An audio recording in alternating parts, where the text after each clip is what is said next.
ജീവിക്കാനുള്ള അവകാശം നിഷേധിക്കുക.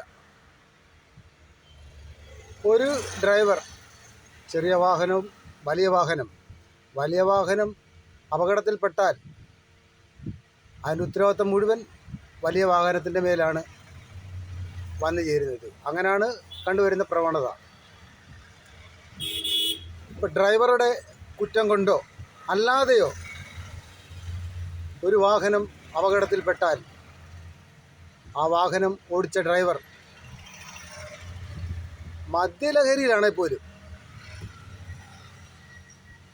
മദ്യപിച്ച് ഓടിക്കുന്ന പല ഡ്രൈവർമാരും, കാറ് ഓടിക്കുന്ന ഡ്രൈവർമാരും പലരും മദ്യപിച്ച് വാഹനം ഓടിക്കാറുണ്ട്. എന്നാൽ അവർക്ക് പെറ്റി കേസാണ് യഥാർത്ഥത്തിൽ നൽകുന്നത്. വാഹനം അപകടത്തിൽപ്പെട്ടു എന്ന കാരണം പറഞ്ഞ് ആ ഡ്രൈവിംഗ് ലൈസൻസ് റദ്ദ് ചെയ്താൽ ബഹുകോടതിയിൽ കേസിന് പോകാം.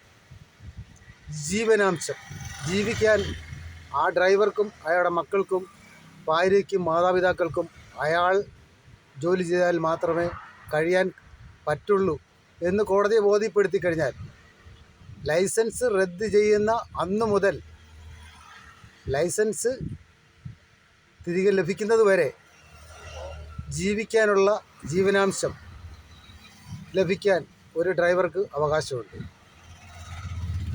ഇത് കാണിക്കുന്നത് ശരിയായ നടപടിയല്ല.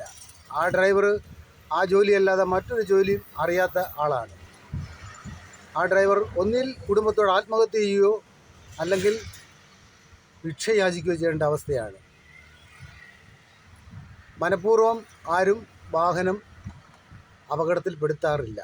അഥവാ അങ്ങനെ മനഃപൂർവ്വം വാഹനം കൊണ്ട് ഇടിച്ച് കൊലപ്പെടുത്തുകയല്ല ചെയ്യുകയാണെങ്കിൽ 302 പ്രകാരം വാഹനത്തിൻ്റെ ഓടിക്കുന്ന ആളിനെ ലൈസൻസ് റദ്ദ് ചെയ്യാം. എന്നാൽ അയാളെ ആശ്രയിച്ച് കഴിയുന്ന ആൾക്കാർക്ക്, കുട്ടികൾക്കും ഭാര്യയ്ക്കും മാതാപിതാക്കൾക്കും ജീവനാംശം കൊടുക്കാൻ സർക്കാർ തയ്യാറാകണം. എന്തെന്നാൽ അവരെങ്ങനെ ജീവിക്കും? അവർ ആത്മഹത്യ വല്ലതും ചെയ്താൽ ഇതിന് ഉത്തരവാദി സർക്കാരാണ്. ബഹുകോടതിയെ സമീപിച്ച് കേസിന് പോകാൻ ലൈസൻസ് റദ്ദ് ചെയ്ത പല ഡ്രൈവർമാരും ഈ നിയമവശം അറിയാത്തതുകൊണ്ടാണ് കേസിന് പോകാത്തത്. കേസിന് പോയി കഴിഞ്ഞാൽ തീർച്ചയായിട്ടും കോടതി വരാന്തയിൽ കുട്ടികളോടും മാതാപിതാക്കളോടും ഒപ്പം വിശക്കുന്നു, ആഹാരം വാങ്ങിച്ച് തരണമെന്ന് യാചിച്ചാൽ കൊടുക്കാതിരിക്കാൻ ആർക്ക് കഴിയും? സർക്കാർ ഇത് പ്രത്യേകം ശ്രദ്ധിക്കേണ്ട കാര്യമാണ്.